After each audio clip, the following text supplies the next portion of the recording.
కన్యా రాశి వారికి జూన్ నెలలో గోచార ఫలితాలు ఎలా ఉన్నాయో తెలుసుకుందాం. జూన్ మాసంలో గ్రహస్థితి ఎలా ఉంది, ఏ ఏ స్థానాలలో ఈ ముఖ్యమైనటువంటి గ్రహాలు సంచరిస్తున్నాయి, వాటి మూలకంగా ఎలాంటి ఫలితాలు మనకు కలగబోతున్నాయి అనేటువంటి విషయాన్ని మనం చూసినట్టయితే, సూర్యుడు 15వ తారీఖు వరకు వృషభ రాశిలో సంచరిస్తున్నాడు. 16 నుండి మాసాంతం మిథున రాశిలో.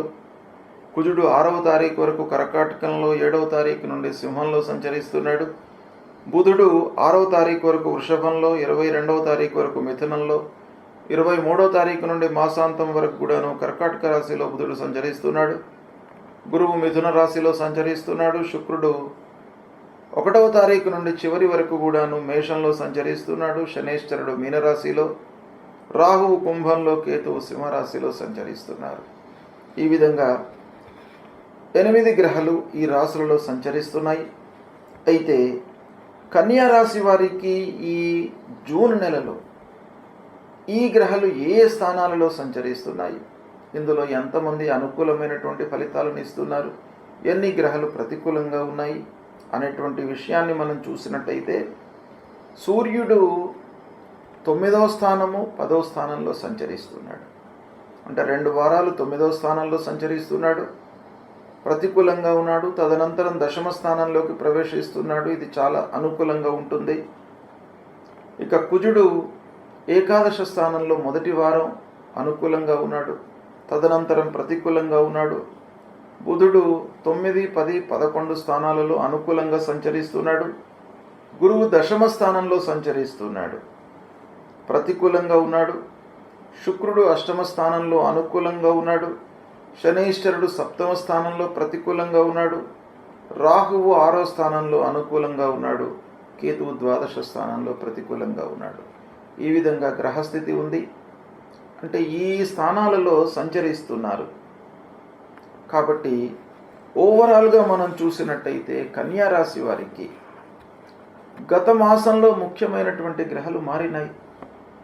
అంటే అంతవరకు శని 6వ స్థానంలో ఉన్నటువంటి శనైశ్వరుడు మారినాడు. ఉగాది నుండి శని మారినాడు. గురు భగవానుడు 9వ స్థానంలో అనుకూలంగా ఉన్నటువంటి గ్రహం 10వ స్థానంలోకి వచ్చింది. రాహువు మట్టుకు ప్రతికూలంగా ఉన్నటువంటి వాడు అనుకూలంగా ఈ మాసంలో ఫలితాలను ఇవ్వబోతున్నాడు. ఈ విధంగా గ్రహాలు కొన్ని అనుకూల స్థానంలోకి ఎంటర్ అయినవి, కొన్ని ప్రతికూలంలోకి ప్రవేశించినాయి. కాబట్టి ఓవరాల్గా మనం చూసినట్టయితే పూర్వం కంటే కొంత మెరుగ్గానే కనబడుతుంది. సమాజంలో గౌరవ మర్యాదలు లభిస్తాయి. రావలసినటువంటి డబ్బు మీకు చేతికి అందుతుంది. ఇక రాజకీయపరమైనటువంటి పనులు, ఆఫీసు పనులు, రాజకీయ నాయకులకు, కార్యకర్తలతో, అధినాయకులతో కొంత అనుకూలత గోచరిస్తుంది ఈ మాసంలో. ఇక కోర్టు కేసుల విషయం ఆలోచించినట్టయితే ఈ మాసం మీకు బాగా కలిసి వస్తుంది. ఎన్నో రోజుల నుండి పెండింగ్లో ఉన్నటువంటి కేసులు ముందుకు జరగడము, అందులో మీకు సత్ఫలితాలు, అనుకూలమైనటువంటి తీర్పులు వచ్చేటువంటి అవకాశాలు బాగా కనబడుతున్నాయి. ప్రభుత్వ పనులు కూడాను మీకు కలిసి వస్తాయి. ఇంటి వాతావరణం ముఖ్యంగా మీకు సంతృప్తికరంగా ఉంటుంది. ఈ మాసంలో భార్య పిల్లలతో, కుటుంబ పెద్దలతో అనుకూలంగా ఉంటారు. ప్రతి విషయాన్ని కూడాను కూలంకషంగా చర్చించి పూర్వాపరాలను తెలుసుకొని వాటి గురించి మంచి అవగాహన వచ్చిన తర్వాత మీరు ప్రారంభిస్తారు. సత్ఫలితాలను పొందేటువంటి అవకాశం బాగా కనబడుతుంది. గతంలో ఎదుర్కొన్నటువంటి సమస్యల నుండి ఈ మాసంలో మీరు విముక్తులవుతారు. సమస్యలు చాలా రోజుల నుండి మిమ్మల్ని వెంటాడుతున్నాయి. అలాంటి సమస్యలను ఈ మాసంలో మీరు పరిష్కరించుకుంటారు. ఇక మాసం ప్రారంభంలో స్నేహితులు, బంధువర్గంతో పనులు నెరవేరే అవకాశాలు బాగా ఉన్నాయి. సంతోషంగా ఉంటారు. మాసాంతంలో ఆత్మీయులతో కొంత స్పర్ధ, అంటే కలహాలు ఉద్భవించేటువంటి అవకాశం కనబడుతున్నాయి. ప్రయాణాలు మట్టుకు బాగా కలిసి వస్తాయి. మానసికంగా మీరు ఈ మాసంలో సంతృప్తిగా ఉంటారు. ఆనందంగా కాలయాపన చేస్తారు. ఇక ఆదాయము స్థిరంగానే ఉంటుంది. ఉద్యోగపరంగా సంతృప్తిగా ఉంటారు. స్థిర చరాస్తుల మూలకంగా ఆదాయం ప్రారంభమవుతుంది. కొత్త వ్యాపార ప్రారంభ ప్రయత్నాలు కూడాను అనుకూలిస్తాయి. వృత్తి సంతృప్తికరంగా కొనసాగుతుంది. రాజకీయ నాయకులకు అధినాయకులతో స్నేహం పెరుగుతుంది. మంచి పేరును సంపాదిస్తారు. పార్టీలో మీరు ఉన్నతమైనటువంటి స్థితిని పొందేటువంటి అవకాశం కూడాను బాగా కనబడుతుంది. వివాహాది శుభకార్య ప్రయత్నాలు కలిసి వస్తాయి. కొత్త మిత్రులతో మట్టుకు జాగ్రత్తగా ఉండాలి. కొత్త వాళ్ళ పరిచయాలు ఈ మాసంలో కనబడుతున్నాయి. వారి మూలకంగా కొంత ఖర్చులు, మనస్పర్ధలు, కాలయాపన ఇలాంటివి మీకు గోచరిస్తున్నాయి కొత్త వారితో. కాబట్టి కొంత జాగ్రత్తగా ఉండండి. ఇండ్లు, భూములు, వాహనముల రిపేర్లు ఈ 4వ వారంలో మీకు ముందుకు వచ్చేటువంటి అవకాశాలు కనబడుతున్నాయి. ఓవరాల్గా మనం చూసినట్టయితే కన్యా రాశి వారికి ఈ మాసం బాగానే ఉంటుంది. మానసికంగా ముఖ్యంగా ఈ మాసంలో మీరు సంతృప్తిగా ఉంటారు. ఆదాయ పరిస్థితి స్థిరంగానే ఉంటుంది. అయితే అబ్నార్మల్గా మనకు పెరుగుదల లేకపోయినప్పటికీ తద్వారా ఆ వచ్చినటువంటి డబ్బు మూలకంగా మీరు చాలా సంతృప్తిగా ఉంటారు. ప్రయాణాలు ముఖ్యంగా కలిసి వస్తాయి. ఇది చాలా మీకు కలిసి వచ్చేటువంటి అంశం. భార్యాభర్తల మధ్యన చిన్న చిన్న మనస్పర్ధలు కూడాను ఒక పక్కన గోచరిస్తున్నాయి. విహారయాత్రలు చేయడానికై ప్రయత్నాలు సఫలీకృతమవుతాయి. ఈ జూన్ మాసంలో కొన్ని ప్రయాణాలు మీరు చేపట్టేటువంటి అవకాశాలు ఉన్నాయి. తీర్థయాత్రలు, విహారయాత్రలు, పెద్దలను సందర్శించుకోవడము, ఆధ్యాత్మికవేత్తలతో మీరు కలవడము ఇలాంటివి ఈ మాసంలో సంభవించేటువంటి అవకాశాలు బాగా ఉన్నాయి. కనుక కన్యారాశి వాళ్ళు కొంత మీరు జాగ్రత్తగా నిర్ణయాలు తీసుకున్నట్టయితే ఈ మాసంలో వృత్తిపరమైనటువంటి సమస్యలు రాకుండా మీరు వాటిని సాల్వ్ చేసుకోగలుగుతారు. కాబట్టి స్వయం వృత్తిలో ఉన్నటువంటి వారికి ముఖ్యంగా తన వద్ద పనిచేస్తున్నటువంటి వాళ్లతో కొంత జాగ్రత్తగా వ్యవహారం చేసుకోవాలి. క్లయింట్స్తో జాగ్రత్తగా ఉండాలి. ఇవి మీరు చేపట్టినట్టయితే మీకు ఈ మాసం బాగా కలిసి వస్తుంది. జూన్ మాసంలో వస్తున్నటువంటి ముఖ్యమైనటువంటి పండుగలు, జయంతులు, వాటి ప్రాశస్త్యము, మనం చేయవలసినటువంటి కర్తవ్యము, వీటి గురించి తెలుసుకుందాం. ముందుగా జ్యేష్ఠ శుద్ధ దశమి గురువారం 5 జూన్ రోజున దశహర పాప దశమి వ్రతం. ఇది చాలా ముఖ్యమైనటువంటి వ్రతం. దశహర పాప దశమి అని దీనికి పేరు. అంటే ప్రతి మానవుడు కూడాను తెలిసి కొన్ని పాపాలు చేస్తూ ఉంటాడు, తెలియకుండా కొన్ని పాపాలు చేస్తూ ఉంటాడు, కొన్ని ఫోర్స్డ్గా కూడాను కొన్ని చేయవలసినటువంటి ఆగత్యం ఏర్పడుతుంది. ఈ విధంగా దశవిధ పాపాలు చేసేటువంటి అవకాశాలు బాగా ఉన్నాయి. ఇందులో కాయిక, వాచిక, మానసికమైనటువంటి పాపాలు అంటే శరీరము ఇన్వాల్వ్ అయ్యి చేసేటువంటి పాపాలు కొన్ని, మాట మూలకంగా ఎదుటి వాళ్లను ఇబ్బంది పెట్టడము, తద్వారా కలిగేటువంటి పాపాలు, మనస్సు లోపల అనర్థాలను ఊహించుకొని కీడును తలపెట్టి తద్వారా వచ్చేటువంటి పాపాలు, మానసికమైనటువంటి పాపాలు. ఇలా 3 రకాలుగా ఉండేటువంటి పాపాలు మొత్తం కలిపితే మనకు ఒక్కొక్క దానిలో 4, 3 ఇలా పాపాలు 10 రకాలుగా ఉంటాయి అనేటువంటిది శాస్త్రం చెబుతుంది. అయితే ఈ పాపాలు తొలగిపోవడానికి ఈ దశమి రోజున గంగా స్నానం చేసినట్టయితే, అంటే గంగా భగవతి పూజ, మనకు దగ్గరగా ఉన్నటువంటి గోదావరి నది కానివ్వండి, గంగా నదికి కానీ వెళ్ళి స్నానం ఆచరించినట్టయితే ఈ దశవిధ పాపాలు దూరమైపోతాయి అనేటువంటిది శాస్త్రం చెప్తుంది. కాబట్టి మనము సంతృప్తిగా జీవనం కొనసాగించడానికి, చేసినటువంటి అకృత్యాలను దూరం చేసుకోవడానికి గంగా స్నానం అనేటువంటిది చాలా ముఖ్యమైనటువంటిది. గంగా అంటే గంగా నది కాకుండా దగ్గరగా ఉన్నటువంటి జీవనదుల లోపల ఎక్కడైనా కూడాను మీరు స్నానం ఆచరించవచ్చును. అలాంటిది చేయడం మూలకంగా మనకు ఈ పాపాలన్నీ కూడాను దూరం అవుతాయి. ఇక 6వ తారీఖున నిర్జల ఏకాదశి, గణపతి సచ్చిదానంద స్వామి వారి యొక్క జయంతి.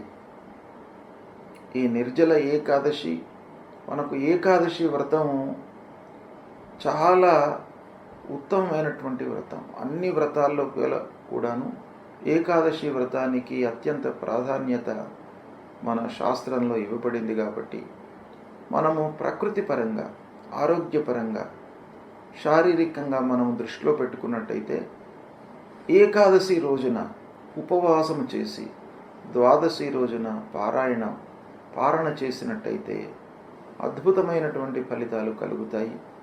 ఉన్నతమైనటువంటి భావనలతో మోక్షాన్ని పొందవచ్చును అనేటువంటివి కూడాను మనకు ఇతిహాసాల లోపల చాలా చెప్పబడి ఉన్నాయి. కాబట్టి ఈ రోజున ఏకాదశి వ్రతాన్ని ఆచరించాలి. ఇదే రోజున అవధూత పీఠాధిపతి గణపతి సచ్చిదానంద స్వామి వారి యొక్క జయంతి. ఆ స్వామివారిని మీరు కొలవండి. త్రిమూర్తి స్వరూపమైనటువంటి ఆ గురు భగవానుడు, గురుదేవుడి యొక్క అనుగ్రహాన్ని పొందడానికై స్వామివారిని మీరు పూజించండి. ఇక 8వ తారీఖు రోజున మృగశిర కార్తీ ప్రవేశం. వ్యవసాయదారులకు కార్తులు అత్యంత ప్రాధాన్యతను సంతరించుకున్నటువంటివి. కార్తులను దృష్టిలో పెట్టుకొని వాళ్ళు కార్యకలాపాలు చేస్తూ ఉంటారు.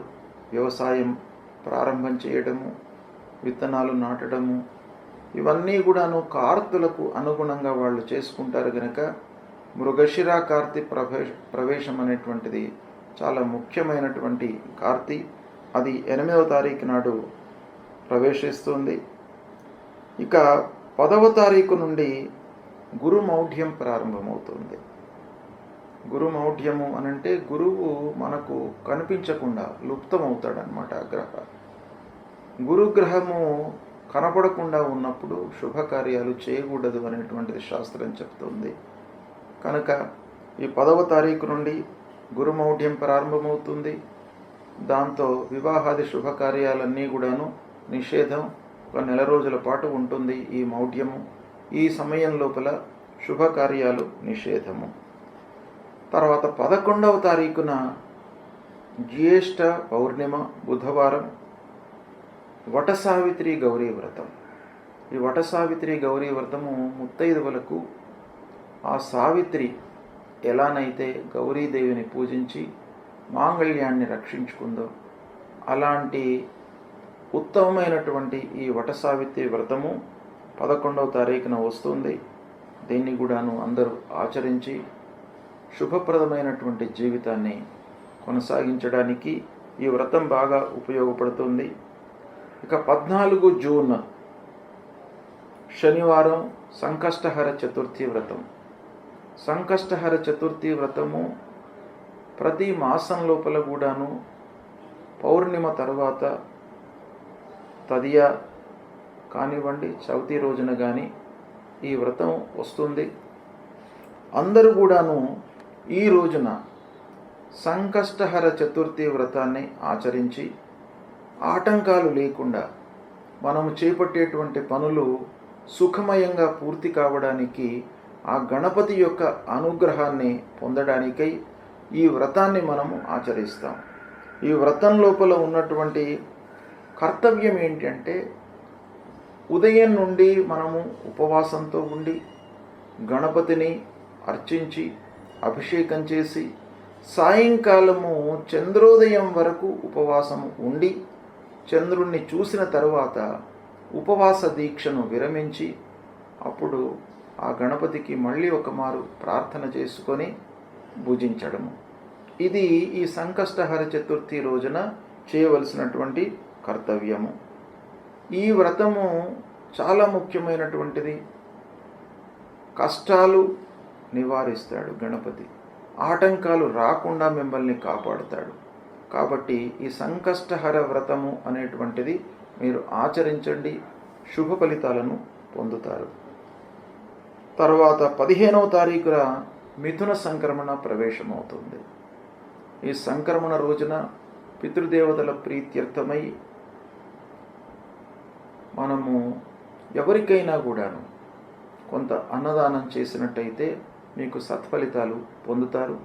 ప్రతి సంక్రమణ రోజున పితృదేవతల ప్రీత్యర్థమై మీరు ఒకరికి కానీ ఇద్దరికి కానీ మీకు ఎంతమందికి అనుకూలమైతే మీ శక్తి కొలది అన్నదానం చేయండి, సత్ఫలితాలను పొందుతారు.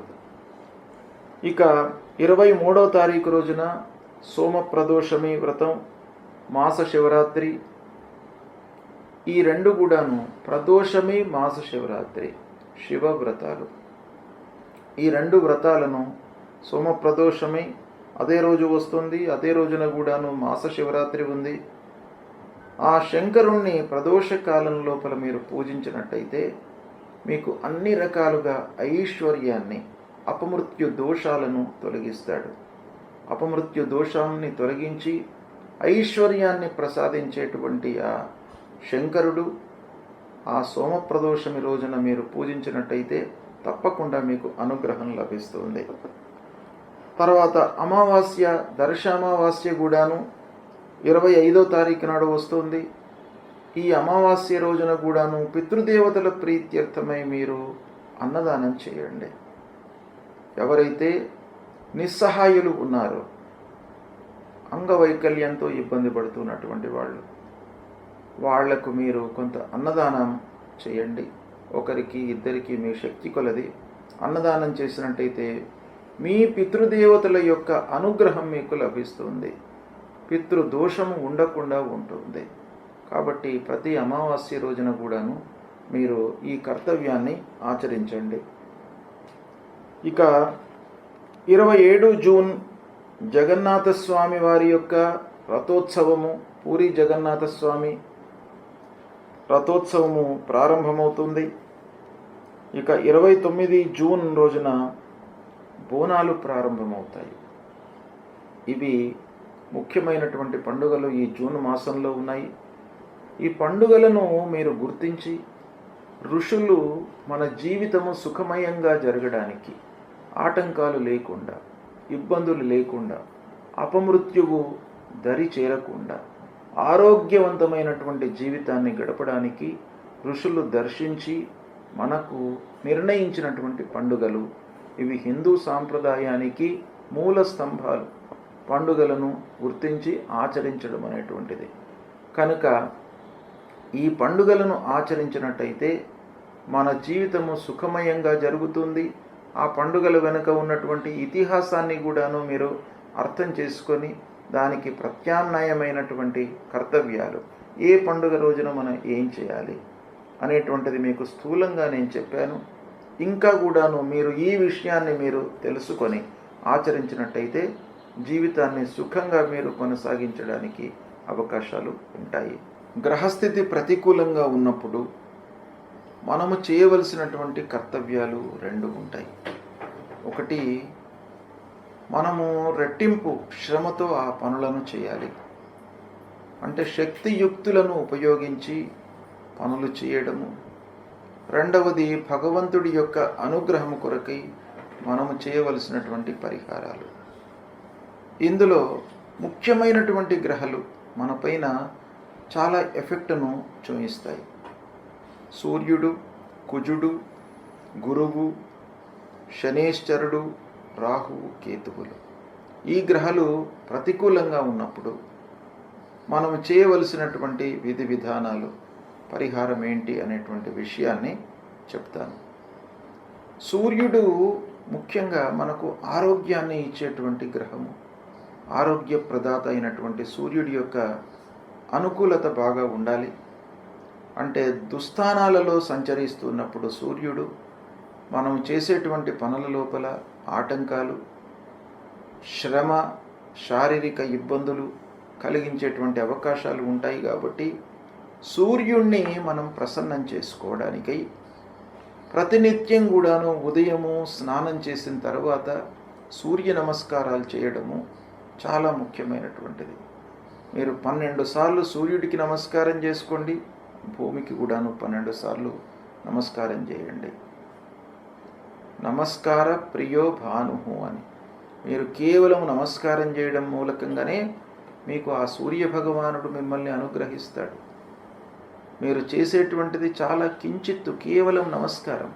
కానీ భగవంతుడు మీకు అనుగ్రహించేది మీకు ఆరోగ్యం. ఆరోగ్యమే మహాభాగ్యం. అలాంటిది మీకు కేవలం నమస్కారం మూలకంగానే వస్తుంది. కాబట్టి ప్రతినిత్యం కూడాను సూర్యుడికి నమస్కారం చేసుకోండి, భూమికి నమస్కారం చేయండి, మూలమంత్రాన్ని పఠించండి. సూర్యుడికి సంబంధించినటువంటి మూలమంత్రం జపా కుసుమ సంకాశం కాశ్యపేయం మహద్యుతిం తమోరిం సర్వపాపఘ్నం ప్రణతోస్మి దివాకరం అనేటువంటి ఈ మూలమంత్రాన్ని ప్రతినిత్యం కూడాను జపించండి. సూర్యుడికి అనుకూలమైనటువంటి జాతి రత్నం మాణిక్యం అంటే కెంపు. ఈ కెంపును ధరించండి. శివాభిషేకం కూడాను చేయండి. శివుడు కూడాను మీకు ఆరోగ్యాన్ని, ఐశ్వర్యాన్ని ఇచ్చేటువంటి భగవంతుడు. కాబట్టి ఈ సూర్యుడు ప్రతికూలంగా ఉన్నప్పుడు సూర్యభగవానుడితో పాటు శంకరుడికి కూడాను మీరు పూజించండి. తర్వాత మన ఫలితాలపై అంగారకుడు అంటే కుజగ్రహం కూడాను బాగా ప్రభావాన్ని చూపిస్తాడు. కుజుడు ప్రతికూలంగా సంచరిస్తున్నప్పుడు మీరు సుబ్రహ్మణ్య స్వామిని పూజించండి, కాళీమాతను పూజించండి. ఎర్రటి పూలతో మీరు పూజించినట్టయితే ఆ అంగారకుడు మిమ్మల్ని అనుగ్రహిస్తాడు. ఈ అంగారకుడు అంటే కుజుడి యొక్క ప్రభావము నిర్వీర్యం కావడానికి, తగ్గడానికి, ప్రతికూల ఫలితాలు ఉండకుండా ఉండడానికి మీరు ప్రతినిత్యం కూడాను ధరణీ గర్భసంభూతం విద్యుత్ కాంచన సన్నిభం కుమారం శక్తిహస్తంచ మంగళం ప్రణమామ్యహం అనేటువంటి ఈ మూలమంత్రాన్ని ప్రతినిత్యం కూడాను జపించండి. సుబ్రహ్మణ్య స్వామి దేవాలయానికి వెళ్ళండి.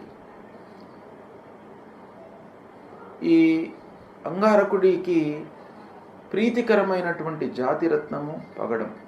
పగడాన్ని ధరించండి. పగడాన్ని ధరించినట్టయితే కూడాను అంగారకుడు ప్రీతి చెంది మీకు అనవసరమైనటువంటి ఇబ్బందులు లేకుండా మిమ్మల్ని కాపాడుతాడు. ఇక గురు భగవానుడు అత్యంత ప్రధానమైనటువంటి గ్రహ కనుక గురువు ప్రతికూలంగా ఉన్నప్పుడు మీరు దక్షిణామూర్తి దేవాలయానికి వెళ్ళడము, దత్తాత్రేయ స్వామి దేవాలయానికి వెళ్ళడము, దత్తాత్రేయ స్వామిని కొలవడము, ఇవి చేసినట్టయితే మీకు ఆ గురు భగవానుడి యొక్క అనుకూలత లభిస్తుంది. సద్గురువులను సందర్శించుకోండి, మాతాపితృవులను సేవించండి. ఆ గురు భగవానుడి యొక్క అనుకూలత లభిస్తుంది. ఇక ఈ గురు ప్రీత్యర్థమై మూలమంత్రాన్ని కూడాను ప్రతినిత్యం జపించుకోండి. దేవానాంచ ఋషీణాంచ గురుం కాంచన సన్నిభం వందనీయం త్రిలోకానాం తం నమామి బృహస్పతి అనేటువంటి ఈ మూలమంత్రాన్ని ప్రతినిత్యం కూడాను చదువుకోండి. పసుపు వస్త్రము, శనిగలను దానంగా ఇవ్వండి. పుష్యరాగాన్ని ధరించండి. గురువుకు ఇవి చాలా ప్రీతికరమైనటువంటిది కాబట్టి వస్త్రము, ధాన్యము దానంగా ఇవ్వండి. ఈ కనక పుష్యరాగాన్ని ధరించండి. ఇక శనైశ్చరుడు ప్రతికూలంగా ఉన్నప్పుడు శని మనకు చాలా విషయాల లోపల ప్రభావాన్ని చూపిస్తాడు. ముఖ్యంగా ఆర్థికపరమైనటువంటి సమస్యలను క్రియేట్ చేస్తాడు. రాబడి పైన ప్రభావాన్ని చూపిస్తాడు. కనుక శని భగవానుణ్ణి అనుకూలం చేసుకోవడం చాలా ముఖ్యమైనటువంటి కర్తవ్యం. శనిని ప్రీతికరంగా మనం పూజించాలి. శని ప్రీత్యర్థమై ఏం చేయాలి? శివుణ్ణి పూజించండి, ఆంజనేయ స్వామిని పూజించండి, స్తోత్ర పారాయణం చేయండి, శని స్తోత్ర పారాయణం చేయండి. తర్వాత హనుమాన్ చాలీసా పారాయణం చేయండి. ఇవి చేసినట్టయితే శని మీకు ప్రీతి చెందుతాడు. నీలాన్ని ధరించండి. నల్లని నువ్వులు, నల్లటి వస్త్రము, ఒక ఇనుప ముక్క, వీటిని దానం ఇవ్వండి. ఇక శని ప్రీత్యర్థమై మీరు నీలాంజన సమాభాసం రవిపుత్రం యమాగ్రజం ఛాయా మార్తాండ సంభూతం తం నమామి శనైశ్చరం అనేటువంటి ఈ మూలమంత్రాన్ని ప్రతినిత్యం కూడాను జపించండి. ఇక రాహువు ప్రతికూలంగా ఉన్నప్పుడు, రాహువు కూడాను ప్రధానమైనటువంటి ఛాయాగ్రహము, మనపైన మానసిక శారీరక ఇబ్బందులను క్రియేట్ చేసేటువంటి గ్రహము, అనవసరమైనటువంటి భయాన్ని కల్పించేటువంటి గ్రహము, ఆందోళనలకు గురి అయ్యేటువంటి అవకాశాలు రాహువు ప్రతికూలంగా ఉన్నప్పుడు బాగా ఉంటాయి. కాబట్టి రాహువును తప్పకుండా ప్రీతికరంగా మీరు చేసుకోవాలి. ఈ రాహు ప్రీత్యర్థమై దుర్గాదేవిని పూజించండి. మినుములు దానంగా ఇవ్వండి. గోమేధికాన్ని ధరించండి. దుర్గామాత దేవాలయానికి ప్రతినిత్యం కూడా వెళ్ళినట్టయితే రాహువు ప్రీతి చెందుతాడు. రాహు మూలకంగా కలిగేటువంటి దుష్ప్రభావం దూరమవుతుంది. ప్రతినిత్యం కూడాను మూలమంత్రాన్ని జపించండి. అర్ధకాయం మహావీర్యం చంద్రాదిత్య విమర్ధనం సింహికా గర్భ సంభూతం తం రాహుం ప్రణమామ్యహం అనేటువంటి మూలమంత్రాన్ని ప్రతినిత్యం కూడాను జపించండి. ఇక కేతు ప్రతికూలంగా ఉన్నప్పుడు మీరు ఏం చేయాలి? గణపతిని పూజించండి. ఆ గణాధిపతిని పూజించడం మూలకంగా ఆటంకాలు లేకుండా ఉంటాయి, ఆలస్యం జరగకుండా ఉంటాయి మనం చేపట్టినటువంటి కార్యక్రమాలలో. కనుక ఆ గణపతిని సేవించండి. గణపతి దేవాలయానికి వెళ్ళండి. ఉలువలు దానంగా ఇవ్వండి. వైడూర్యాన్ని ధరించండి. ఫలాశ పుష్ప సంకాశం తారక గ్రహమస్తకం రౌద్రం రుద్రాత్మకం ఘోరం తం కేతుం ప్రణమామ్యహం అనేటువంటి మూలమంత్రాన్ని ప్రతినిత్యం కూడాను చదువుకోండి. ఈ గ్రహాలకు సంబంధించిన ఈ మూలమంత్రాలే కాకుండా గ్రహస్థితి ప్రతికూలంగా ఉన్నప్పుడు, మీకు మానసికమైనటువంటి ఇబ్బందులు తలెత్తుతున్నప్పుడు, శారీరకమైనటువంటి ఇబ్బందులు ఎదురవుతున్నప్పుడు, ఆర్థికపరమైనటువంటి సమస్యలతో కొట్టుమిట్టాడుతున్నప్పుడు మీరు చేయవలసినటువంటి కర్తవ్యము లలితా సహస్రనామ పారాయణం చేసుకోండి. విష్ణు సహస్రనామ పారాయణం చేయండి. ఆదిత్య హృదయాన్ని చదువుకోండి. శివుణ్ణి పూజించండి. శివుని యొక్క దేవాలయానికి వెళ్ళి అభిషేకం చేయించండి. ఇవి చేసినట్టయితే మీకు గ్రహస్థితి మూలకంగా కలిగేటువంటి దుష్ప్రభావము దూరమవుతుంది. శుభ ఫలితాలను పొందుతారు.